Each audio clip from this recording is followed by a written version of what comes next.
Alright guys, welcome back to the channel. My name is Randall. This is the McClures. We react, review, we make fun of, we laugh at stuff over here. Links in the description if you want to support. We're going to be checking out Charlie Kirk. Did an interview with Matt Gaetz.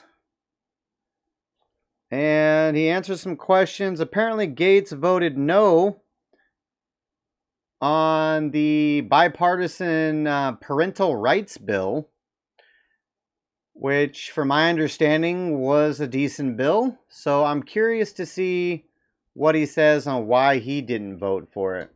Let's take a look. You voted also against the Republican Parents' Bill of Rights. Tell us why.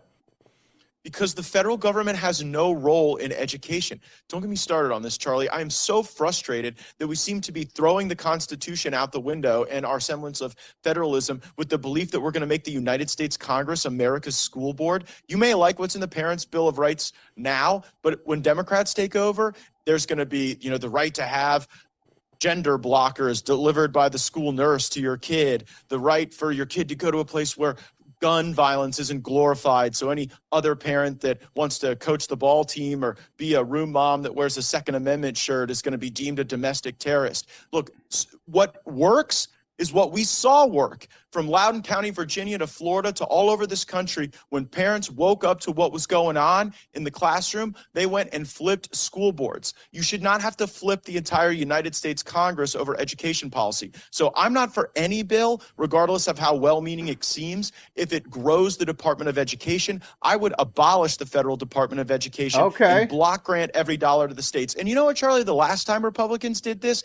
it was the No Child Left Behind bill. And we were going to usher in this new era of accountability with a stronger Department of Education. And you know what it ended up doing? It ended up addicting our states and local school districts so much to the federal dollar that then they had to absorb the very delivery system of wokeism that people are now complaining about. That's why I voted no. I agree in principle, but in reality, the Department of Education is here to stay in the short term. Wouldn't it make more sense to get, the bill's basic. That was a great answer, though. That is definitely a great answer. And he's like, look, there might be some good stuff in the bill, but I'm not for giving any more power to the government. You can't really argue that. You can't really argue that. Now let's hear Charlie Kirk play devil's advocate here. Basically transparency, right? You have to tell parents what's being taught. If you receive, it's actually a way to use federal money to at least empower parents, right? No, I think that when you get the Congress defining any feature of the relationship between school boards and parents, you have totally screwed the pooch. That is what got us into this trouble in the first place. You know when education worked really well? When it was largely done by churches and community groups, and you had the schoolhouse and parents were directly engaged. And I grant your premise that we're not going back to that, but why is it that Republicans just accept that the Department of Education has to exist forever? If we had any guts, we would stand with the school choice movement, which is very vibrant. I agree. We would go find all the mothers who want their kids out of failing schools, and we should block grant this to the states, and then the voters can hold their states. With Biden, it's not going to happen. The way I look at the bill, which is why I support it, is that it's a way to get some ammunition to the parents' party on the front lines. Is that they're getting the ammunition now? They show up to school. Well, no, hold on a second. No. You got that woman. You got that woman in Rhode Island who wasn't even allowed to see curriculum, right? It's an interesting question. If you have a federalized system, shouldn't you at least then have some provisions that empower the citizen? Because we have the worst of both worlds. We have a massive Leviathan education system and no parents' rights. And so I guess what the spirit of the bill is trying to do, and I read it, it's not like no teeth, Matt. This is not exactly, Well, that's hardly a defense of the bill. Well, right? no, if we're but gonna do something, let's have it actually have teeth. And by the way, but that's not the point. The point is that a bill exists, right? And the bill says that a parent should be able to see it. So if it receives federal money and you currently don't have those provisions, it's actually using the federal money to empower the parent. Well, I would suggest that there is a better way to solve that problem than an action by the United States Congress. I was in the state legislature. My dad was on my local school board. What about the parent in New York?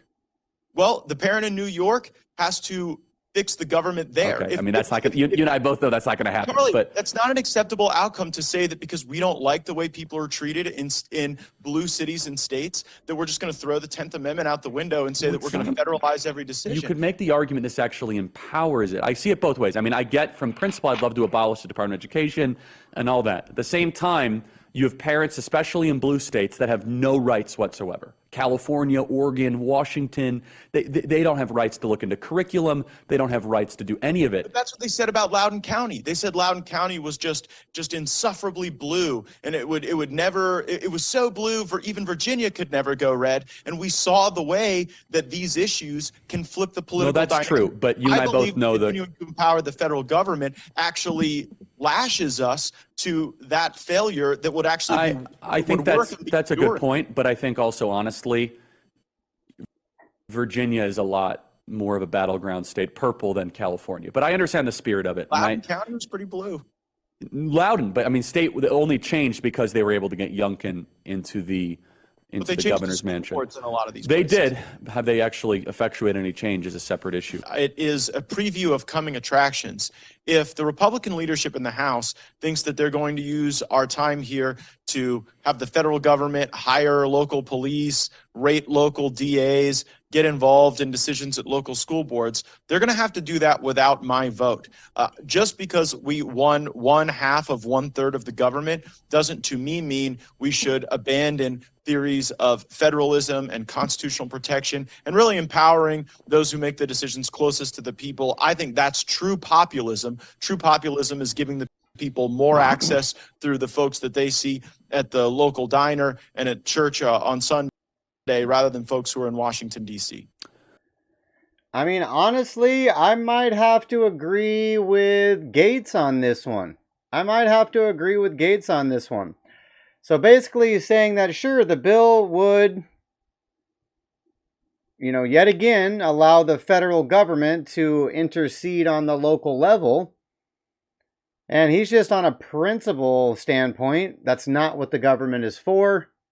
And if local people have a problem with their local schools, then maybe they should attend a local school board meeting. Okay. Or do what I did and pull your kid out of school. Homeschool them. They like it better anyways. That was definitely interesting. What do you guys think on the parental rights bill? Do you think the government needs to be getting involved on this level? Do you think that, or just let me know what you think. Leave your comments down below. We do respond to all comments. We read them all. And we are live Monday, Wednesdays, and Fridays, 3:30 to 5:30, rumble.com/McClures. If you want to come hang out and enjoy the show, please come visit us. All right. Later, bye.